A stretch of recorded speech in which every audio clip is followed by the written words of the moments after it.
After almost going extinct, beavers are making a huge comeback in Washington, and they are making waves in our waterways, which is great for our ecosystems, but has left many humans confused about their habits. They do some weird things that make us a little uncomfortable, like changing the way rivers move and eating their own poop. Yes, you heard me right, but more on that later. We sat down with Elisa Kerr from Beavers Northwest to teach us how to coexist with nature's ecosystem engineers. I think one of the reasons that beavers are such a huge topic right now is that they provide this vision of hope. They have come back from the brink of extinction, caused mostly by human trapping. And then they are building resilience in the ecosystems that they're in. And they are doing a lot of great work that kind of counteracts some of these messages of terror and destruction that we hear in our environmental messaging. And so this vision that this rodent could be a solution and part of the solution, I think is so appealing to people. Speaking of hope, why are we having such a huge, hopeful reemergence of beavers these days? With this change in perspective from people, there's also this greater acceptance of beavers. And so we're seeing more and more on the landscape. People are not trapping beavers so much, and there's a greater recognition for the benefits that they cause in an ecosystem, in a watershed. And so there's kind of this energy of like, whoa, we need to be supporting beavers and we need to be incorporating them into every aspect of watershed health and planning and riparian ecosystems, and is kind of part of this hopeful messaging. What do you find so fascinating about beavers? No matter where you are in the environmental field, you can find an intersection with beavers. And that's really special. I think a lot of people think of hydrology and it's like, yeah, of course, beavers are building dams and it's impacting these river systems. But it's not only that, it's the wildlife aspect. Beavers are building more biodiverse communities. It's the water quality aspect. They're cleaning up water. It's fire resilience. It's, climate resilience. It's all of these aspects intersect with the work that beavers are doing. They are not this standalone species. They are an ecosystem engineer that is causing a lot of changes, and you can find some way to fall in love with beavers no matter what angle you come at. That I think beavers are adding a lot of components, besides building dams and other structures out and around and through the wetland. And so I think one of the unique features that is maybe less commonly seen is this ability for them to dig out these canals and channels and kind of spread water out in a greater area and create these kind of a more complex ecosystem, right? There's these deep spots where they've dug out channels, and there's shallow spots where they've just spread water out. Results in is these great habitat niches for so many different species, fish, birds, bugs, amphibians, etc. What should the public and land managers know about coexisting with beavers, especially as we try to balance nature and urban development? The biggest thing to know is that beaver coexistence is possible. There are tools out there to help us compromise with beavers. And I think what happens often is people get this perception in their head of, oh my gosh, beavers are going to drastically change this system. But the beauty is that there are tools out there to help us compromise with beavers. Think through, how can I accept some change here? See where we can find a space that maybe beavers can have a little bit of ponding, build a little bit of that resilience, but we can put bounds on it so that our infrastructure is not impacted. We need to be really adaptive. Again, beavers are wild animals with their own agency, and they are going to change their plans. And we need to be able to change our plans as well. So when we think about coexistence, we can look to the relationship between beavers and salmon, for example. Yeah. So can you just explain how it is that they work together? There has been a relationship between beavers and salmon for millennia. Beavers are slowing down water, which is so important for both our adult migrating salmon heading upstream who need places to rest. They are working really hard. If they are just running through a chute of water for miles and miles and miles, it exhausts them even quicker. And so having these places, these pools where they can rest is really important. And then similarly for juvenile salmon migrating back out to the ocean, they need those places to rest and that refugia. And I think particularly for coho, who can spend up to a year in our freshwater streams, beaver ponds are the ideal place for them to rest, eat bugs, get big and fat before they head out to the ocean, right? And that's I think the really huge piece is this juvenile rearing habitat for our salmonids. But I think there's some kind of other tangential benefits of these beaver ponds as well, particularly their ability to clean and cool water. Our salmon are very sensitive to warm water. They're very sensitive to poor water quality.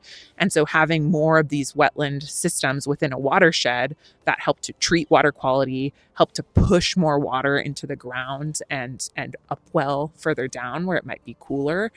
These are some aspects that can help benefit our salmon in a more indirect way. We have learned really well that our salmon are in peril, right? And that a lot of that has come from human modification on the landscape. And we think of like, oh my gosh, I've heard that dams are terrible for salmon.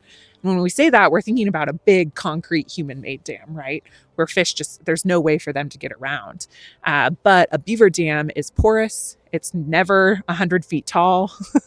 It often allows water to flow over and around the edges. And so those are spaces where salmon can naturally move through and have for thousands of years. Here at Issaquah Creek, we're trying to almost do the beaver's job of like getting more woody materials like into the fluvial geomorphology of the stream and of the creek. And you know, if we had beavers here, they would be creating log jams, you know, they would be creating these kind of structures. So in a lot of ways we could work together. But I think right now beavers are posing a lot of challenges to the way humans interact with the things that they create. So let's kind of talk about what these challenges are and how we can kind of plan for them. Especially in the context of restoration, where we're trying to right our wrongs and we're trying to make our ecosystems better. We often approach those, again, with a very human-centric lens, right? It's like we come to this and say, okay, well, I'm going to bring my big yellow trucks in and I'm going to move the stream in this way and it's going to look like this and we'll plant these species. And there's not a lot of room for natural processes. There's not a lot of room for kind of the way that nature manages these ecosystems, right? Which is dynamic. It's complex. Our river systems are meant to move. Our trees are meant to change. Vegetation is meant to change. And it's hard for us to think on that longer time scale because we made so many impacts on a really short time scale, right? We're just trying to get back to something that's good.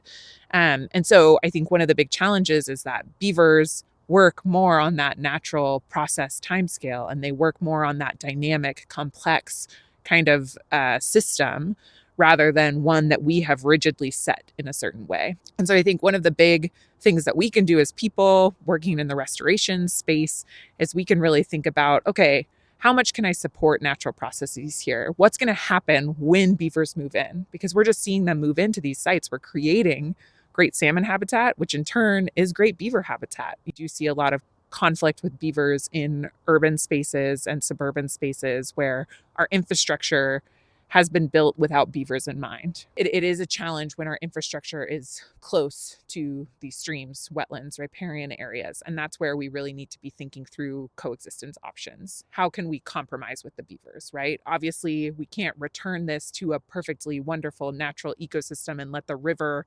swing back and forth between different channels when we've got homes and businesses and agricultural fields within that same space. So how do we find a way to allow a little bit of process, allow a little bit of, change, but put some bounds on it and keep our beavers around while managing some of the negative impacts. What is something that you would say to someone who was having some of those challenges where their home is being compromised or their business?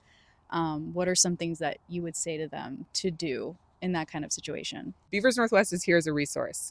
We're an organization that our goal is to help people live with beavers. We are here to be a resource. We have a lot of experience with the tools that can help compromise with beavers. The biggest step is reach out. There are resources out there, and we can direct people to resources if they're not in the Puget Sound region. Biggest thing to consider is it can be really challenging, right? If your home is flooded or being threatened by flooding, that is scary. It is easy to get caught up in the fear of that. And knowing that there are resources and tools can help you take a deep breath and think through it a little more calmly. People want to know how to get involved with beavers and just kind of promoting that kind of coexistence. What would you say they should do to get involved? We have on our website a Seattle neighborhood beaver map, and it includes some of our local beaver neighbors that you can see in the urban environment. Our goal is to expand that map even further. So if you don't live in the Seattle area, we'll be adding more to it. But certainly there are beavers everywhere in the Puget Sound region, and you've got to find your neighbor and get to know them. But also then you can volunteer with our organization to help us lead some of these outreach events, to help us do some water quality testing. Those are great ways to get involved. And there are tons of resources out there to learn more about beavers and be able to talk to your community about the importance of keeping beavers around. I think the more people that understand that beaver coexistence is an option, the more beavers we'll have on the landscape, right? Then that becomes the norm rather than kind of a funky alternative that people are considering. Well, thank you so much for joining us in Issaquah Creek today. I have one last question. Is what is the strangest thing that you know about beavers that most people don't know? Beavers practice coprophagy, which is eating their own poop. Many animals do it. Makes sense for beavers as they are herbivores and eating a lot of woody material, which is hard to digest. So that poop still has some good nutrients in it and worth giving it a taste if you're a beaver. So step 1, meet your beaver. Step 2, be very accepting of their poop habit. Yes, absolutely. Okay, perfect.